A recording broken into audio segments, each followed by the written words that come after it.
Welcome to this explainer. I am so thrilled to have you here today, mainly because we're looking at something almost all of us have seen, but honestly, very few of us actually understand. Let's be real. When you think of Hawaii, you probably immediately picture a smiling hula dancer, right? A swaying grass skirt, maybe a colorful plastic lei, and a ukulele strumming away in the background. But that image? It's just a tiny, modern fraction of a massive, ancient reality. Today, we're going to look way past that tourist-friendly veneer to uncover a rigorous, profoundly deep system of living history. It really begs the question, what are you actually looking at when you see a luau performance? Are you just watching a fun dance, or are you literally watching an ancient library being read aloud through human movement? Prepare to have your perspective entirely shifted, because we're about to embark on a journey to uncover a profound, largely unseen cultural paradigm that has survived for thousands of years. Section 1, the heartbeat of Hawaii. Okay, let's dive into this. To really understand hula, we first have to understand that this explainer is not just about a style of dance. It is about an incredibly rigorous, deeply guarded system of living history and knowledge preservation. At the very foundation of this entire culture is the concept of Moʻolelo. It's a compound word. Mo means a succession or series, kind of like a genealogical line, and olelo means spoken language.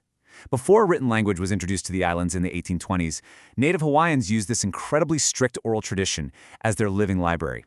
They weren't just telling campfire tales here.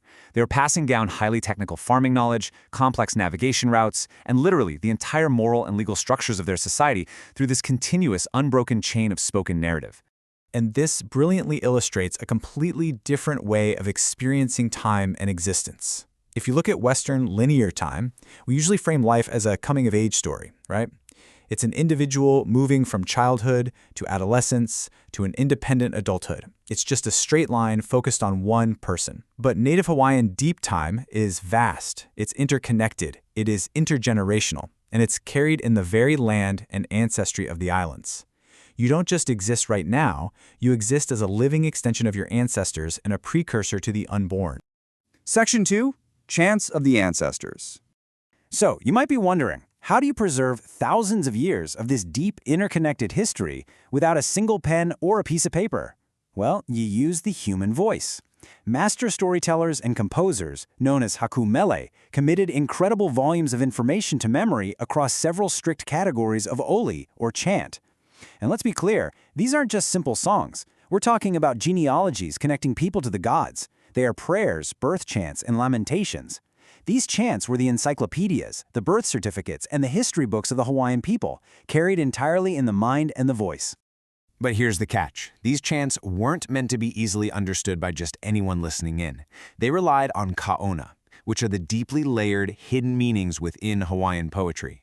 So a chanter could sing about a beautiful red lehua blossom, but to those with the inside cultural knowledge, that blossom was actually a secret metaphor for a fiercely loyal lover or maybe even a blood-soaked warrior. It was an absolutely genius way to safeguard sacred knowledge right in plain sight.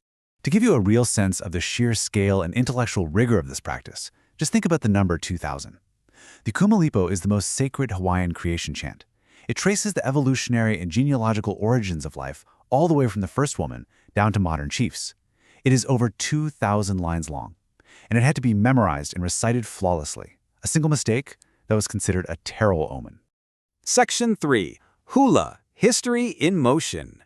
Now, let's see how this all builds together. We have the history and the voice, but now we bring in the body to dramatize and manifest these incredibly complex chants.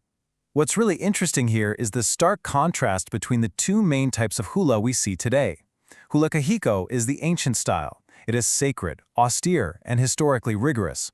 The dancers literally do not smile. They are solemn vessels of history, moving to the beat of an ipu gourd and traditional chant. On the flip side, we have hula awana, which translates to drifting or wandering.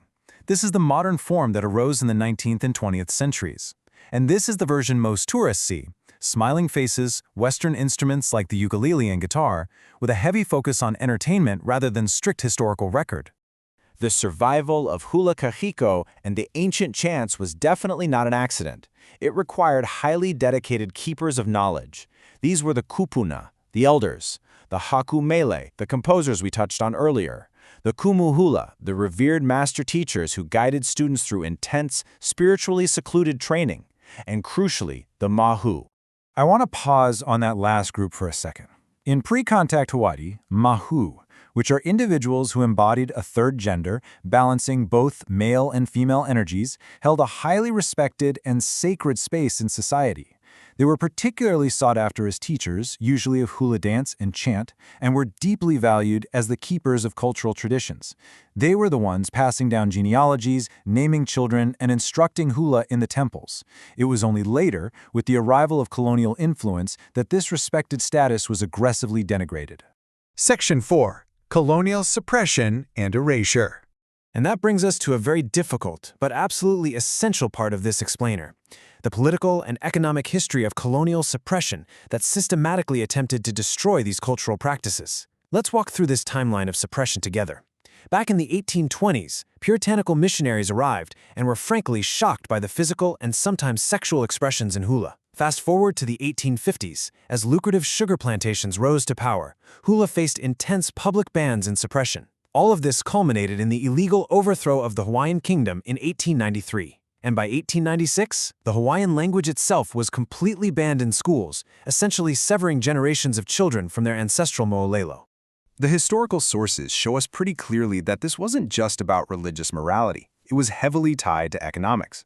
By demonizing the public expression of hula as lazy, pagan, and vulgar, colonial and missionary forces were able to rationalize some extremely harsh legal practices. Silencing the culture was an incredibly effective way to control the population, pushing Native Hawaiians into the cheap, grueling labor that was desperately needed to maximize profits for the sugar plantations. Section 5. A living site of resistance. But the story doesn't end in suppression. Far from it. We now see how the culture actively defied this erasure. They took these ancient practices underground and kept them fiercely alive. Listen to this incredibly powerful thought from Hawaiian scholarship. Moʻolelo transcend time and space, linking each succeeding generation to the ones before as well as those yet unborn, an unbroken chain of continuity. To dance the dance and chant the chant in the face of absolute colonial bans was, and still is, a profound act of political resistance. It is the literal refusal to be erased. So what you should really take away from all of this is that hula is not just a dance meant to entertain guests at a dinner show. It is the enduring, living heartbeat of a sovereign people. Every single step, every gesture, and every chanted word is a living, breathing connection to Native Hawaiian ancestors. It's carrying the weight of an entire civilization's history forward right into the future. I want to leave you with a somewhat provocative question to think about. How might oral histories reshape your own understanding of the past?